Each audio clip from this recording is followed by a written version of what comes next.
Bonjour tout le monde et bienvenue sur la chaîne Aqra Biologie.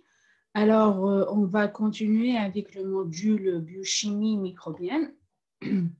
Alors, ce module, je l'enseigne pour les L3 microbiologie et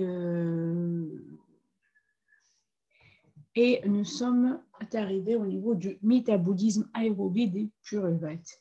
Alors, si on va faire un rappel, on va dire que le pyruvate est le produit final du catabolisme des sucres, principalement le glucose, mais les autres sucres aussi.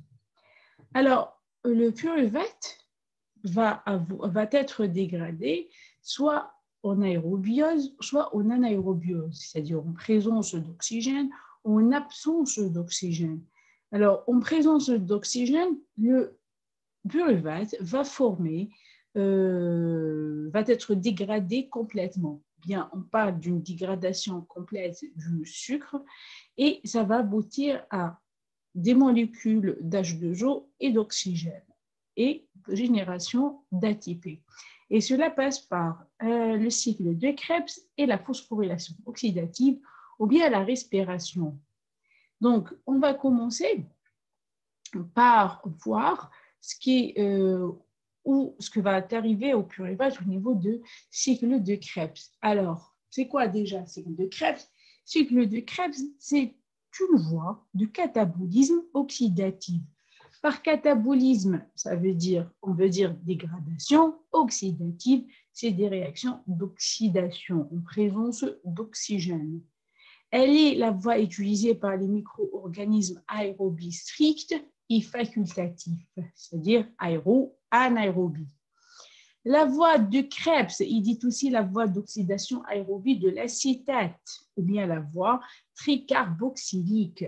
Donc, le pyruvate ne provient pas seulement de la glycolyse ou la voie des hexoses monophosphates, mais aussi ça peut être à partir de la bêta-oxydation des acides gras.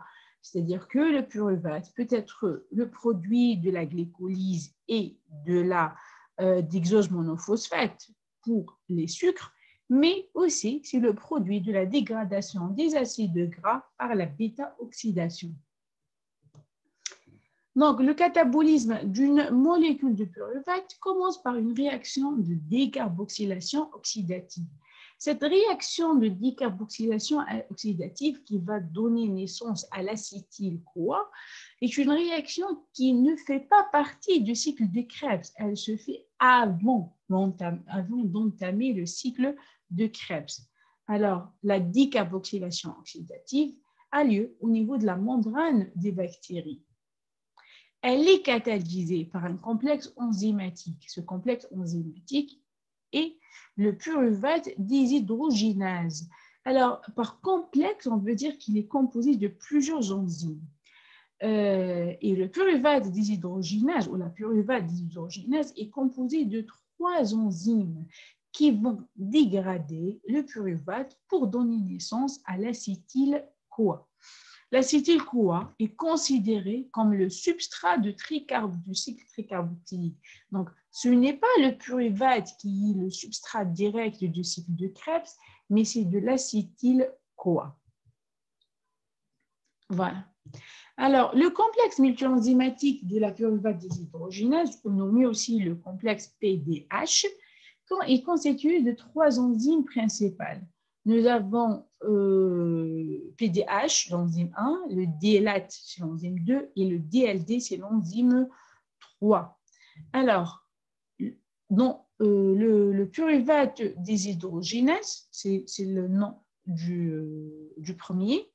Alors, le deuxième, c'est le dihydrolipoïl transacétylase, et le troisième, c'est dihydrolipoïl déshydrogénase.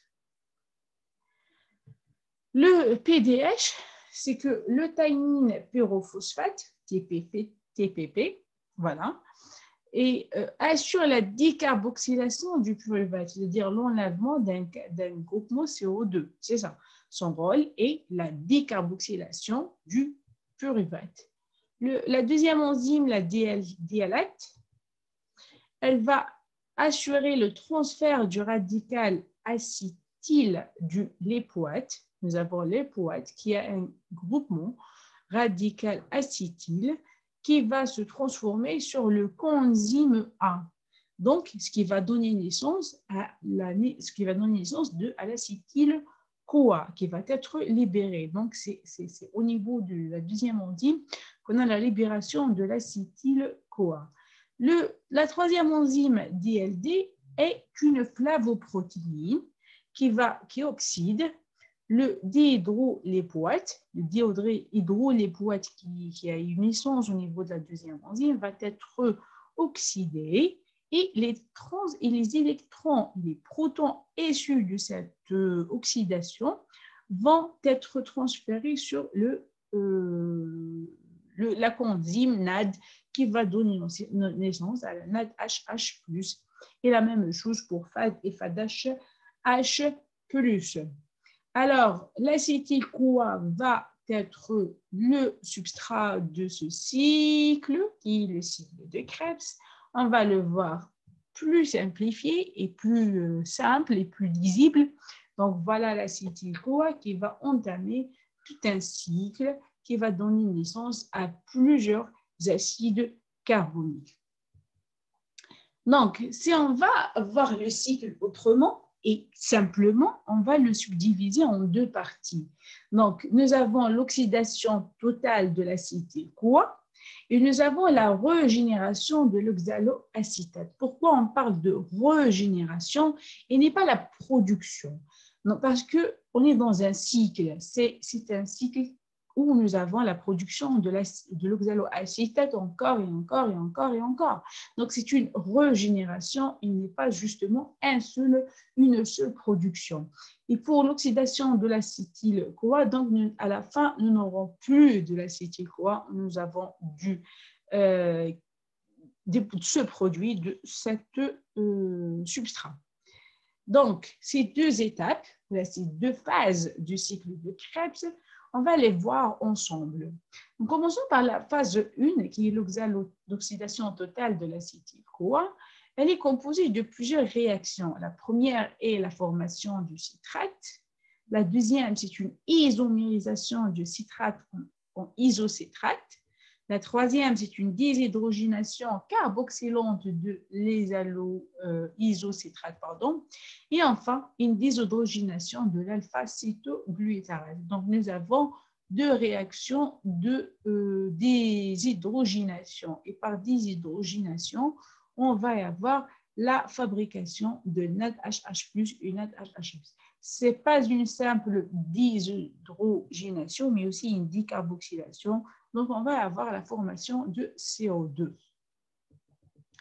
Donc, alors, pour la phase 2 qui est une régénération de l'oxaloacétate, les principales réactions sont la formation d'une liaison riche à partir de succinyl-CoA.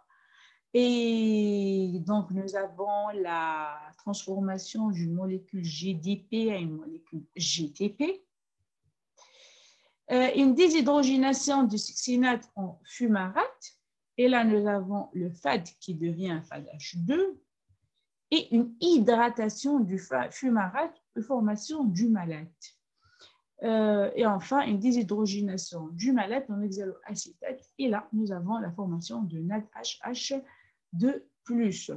Donc, la réaction, l'ensemble de ce cycle, nous avons la formation de deux molécules de CO2 par une seule molécule de pyruvate.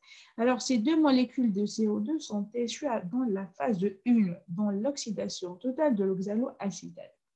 Nous avons l'intervention de plusieurs coenzymes. Donc, l'oxydation complète d'une molécule d'acétyl-CoA va permettre la formation de 3 molécules de NADHH+, une seule molécule de FADH2 et une molécule de GTP. Les coenzymes réduits, qui sont le NADHH+ et le FADH+, sont réoxydés par l'intermédiaire de la chaîne respiratoire. Alors, et cette voie, elle se déroule, nous avons déjà ça, qui se déroule en anaérobiose. Donc, si on parle d'aérobiose, c'est-à-dire que l'oxygène est notre accepteur final des électrons et de protons. Et donc, nous allons avoir une formation de H2O. Ce cycle de Krebs, il est limité. Il est limité par plusieurs facteurs. Le premier facteur, c'est la disponibilité en substrat énergétique. Donc, nous avons le cycle de Krebs et la glycolyse qui marchent ensemble. Elles fonctionnent de façon coordonnée. Donc, la vitesse de déroulement de la glycolyse, elle permet la fourniture des substrats tels que le pyruvate et l'acétyl-CoA, qui vont être les substrats du cycle de Krebs. Donc, ce qui fait que le bon déroulement de la glycolyse conditionne le bon déroulement des cycles de Krebs, car la glycolyse, elle fournit les substrats des cycles de Krebs. Nous avons aussi l'activité de citrate synthase. Alors, la citrate synthase, c'est l'enzyme qui va catalyser la fabrication du citrate. Et la fonction ou l'activité de cette enzyme, elle est limitée par la disponibilité de l'oxaloacétate, qui est le produit du cycle de Krebs, et de l'acétyl-CoA, qui est le produit de la décarboxylation oxydative du pyruvate. Et donc, la synthèse du citrate devient un facteur limitant du cycle. L'acétyl-CoA, qui est en quelque sorte le produit du glycolyse, ou la pyruvate, et le produit du glycolyse qui va donner l'acétyl-CoA, et son absence va limiter l'activité de citrate synthase. Donc, on va simplifier vraiment la tâche et je vais résumer ça en deux mots. Donc, le fonctionnement des cycles de Krebs dépend du fonctionnement du glycolyse, car la glycolyse nous donne des produits qui vont limiter l'activité de la citrate synthase. Donc, voilà, c'est tout simplement ça. Aussi, un autre facteur qui limite le bon déroulement du cycle, c'est la régulation en amont. Donc, au niveau du complexe enzymatique de la pyruvate déshydrogénase. Si nous avons un problème dans la transformation ou le catabolisme du pyruvate en acétyl-CoA, automatiquement, on va avoir un problème au niveau du cycle. Troisième point, c'est l'inhibition par les produits accumulés. C'est une régulation allostérique. Donc, les conditions et les besoins énergétiques de la cellule sont satisfaits, il n'y a pas de problème. Le NADH+, s'accumule, entraînant l'élévation du rapport NADH+, NAD+. Il bloque à la fois l'isocitrate déshydrogénase et l'alpha-cétoglytarate déshydrogénase. Donc, normalement, au cours du cycle, les NAD fabriqués vont être... les NADH+ fabriqués vont être réoxydés au niveau de la chaîne en NAD. Et le NAD va revenir au niveau du cycle pour encore transporter les protons et les électrons produits. Mais si on a un problème dans la réoxydation, on va y avoir une accumulation des molécules de NADH+. Donc, le fonctionnement de l'isocitrate déshydrogénase et de l'alpha-cétoglytarate déshydrogénase va être bloqué. Ça, c'est pour le NAD. Si on va avoir l'accumulation de citrate, donc on va avoir une inhibition de la citrate synthase. Il n'y aura pas une fabrication de citrate. Le sectionyl-CoA s'accumule aussi. Il y a accumulation de sectionyl-CoA. Cette accumulation va devenir un effecteur négatif de l'alpha-cétoglytarate déshydrogénase.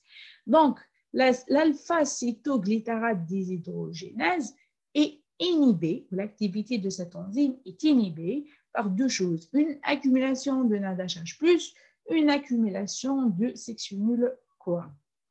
Nous avons aussi l'ATP qui est un produit terminal du processus de la production de l'énergie.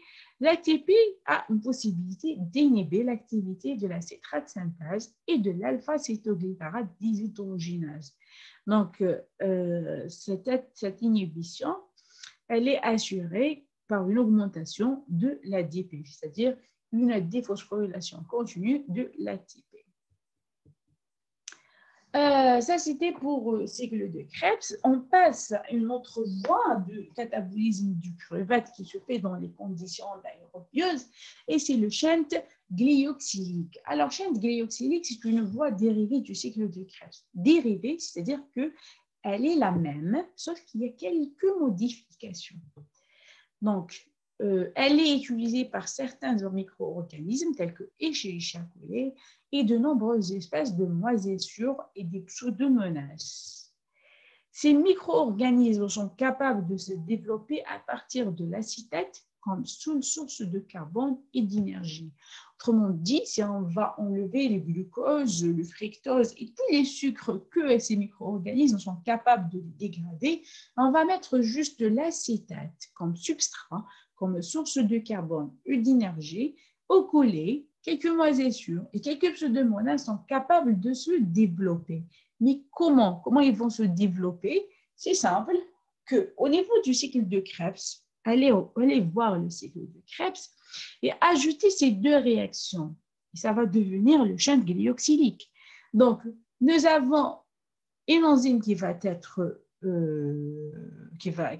ajouté, c'est l'isocitrase liase pour couper. Donc, ce qu'il va couper, il va couper l'isocitrate en succinate et glyoxylate. Alors, glyoxylate, c'est un produit. Et à partir de ce produit, nous avons le titre glyoxylique. Et puis, nous avons une deuxième enzyme qui est la malate synthétase qui va assurer la condensation de glyoxylate avec l'acétyl-CoA pour donner le malate comme produit.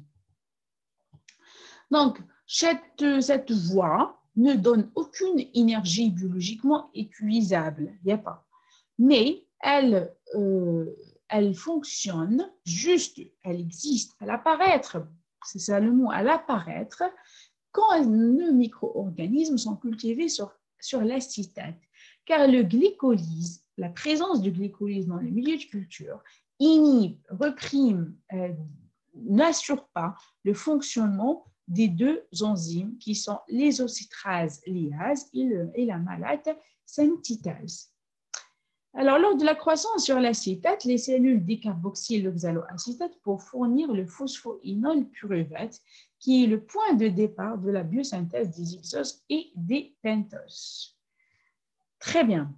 Donc, voilà, ça c'est pour le chaîne glyoxylique. Troisième voie qui existe dans l'aérobio, c'est la fermentation dérivée. Et les fermentations dérivées sont dérivées du cycle de Krebs et du chaîne glyoxylique, sont des fermentations essentiellement réalisées par des moisissures. Et elles aboutissent à la formation des sucres organiques qui sont des métabolites directement issus du cycle de Krebs ou du chaîne glyoxylate ou des produits de leur transformation. Alors, ces acides vont être accumulés lorsque le fonctionnement du cycle est interrompu. Une variation du condition du milieu, du pH, la présence d'inhibiteurs, et elle peut être également obtenue par une mutation portant sur les gènes contrôlant ces enzymes. Donc, en absence des cycles, chaîne glyoxylique et cycle de Krebs, nous avons l'apparition de ces fermentations qui vont déclencher lorsqu'il y a une accumulation des acides qui sont les produits des deux cycles. Très bien. À la fin de ces trois voies importantes, on passe à l'étape prochaine, c'est-à-dire que le glucose, on va prendre comme exemple des sucres dégradés, va donner pyruvate par plusieurs voies. Et le pyruvate va être catabolisé en acétyl-CoA et l'acétyl-CoA va être catabolisé par plusieurs possibilités selon les conditions. Et à la fin, on va y avoir une phosphorylation oxydative. Et la phosphorylation oxydative a pour but la réoxydation des coenzymes réduits produits lors de l'oxydation complète du glucose. Donc, à partir de la glycolyse ou la pentose monophosphate et le cycle de Krebs ou chaîne glyoxylique, nous avons des coenzymes qui ont subi une réduction. Ils vont être aller directement à la phosphorylation oxydative ou qui est nommée aussi la chaîne respiratoire, qui va permettre une production supplémentaire d'ATP par une phosphorylation oxydative par l'utilisation de la chaîne membranaire du transporteur des électrons et de l'ATP synthèse. Ces micro-organismes sont capables de se développer à partir de la cytose. Non, pardon, c'est pas ça. Alors, la chaîne de transport des électrons qui se situe dans la membrane plasmique des bactéries, dans les mitochondries des levures et des moisissures, est constituée de composés dont le potentiel d'oxydoréduction sont tels que chaque membre peut être réduit par la forme réduite du composé précédent. Il y aura plusieurs réactions d'oxydoréduction, produits réduits qui vont être oxydés, ainsi de suite. Et le transport des électrons et des protons est assuré pour enfin nous donner de l'ATP. Donc voilà, c'est une chaîne où il y a un ensemble d'oxydoréduction et la libération du proton et des électrons qui vont donner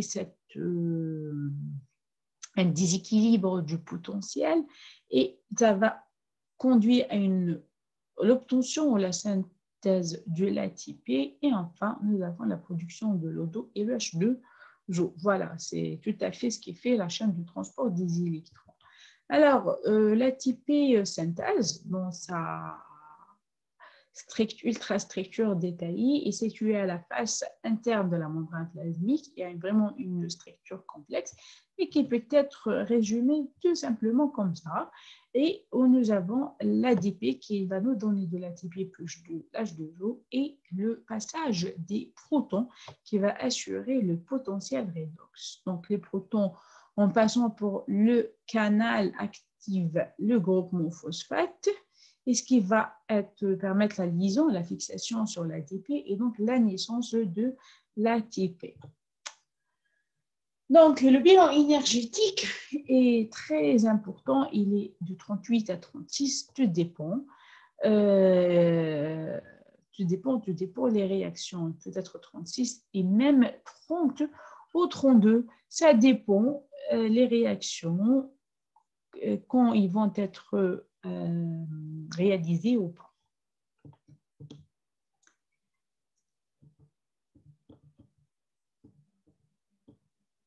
Donc voilà, je vais m'arrêter là pour le métabolisme aérobie du pyruvate qui est très important. Il est un petit peu complexe, mais qui nécessite vraiment un temps pour le comprendre. Et voilà, j'ai donné l'essentiel de ce métabolisme. Je vous demande simplement de partager cette vidéo parce que la science, elle est faite pour qu'elle soit partagée et à transmettre, bien sûr.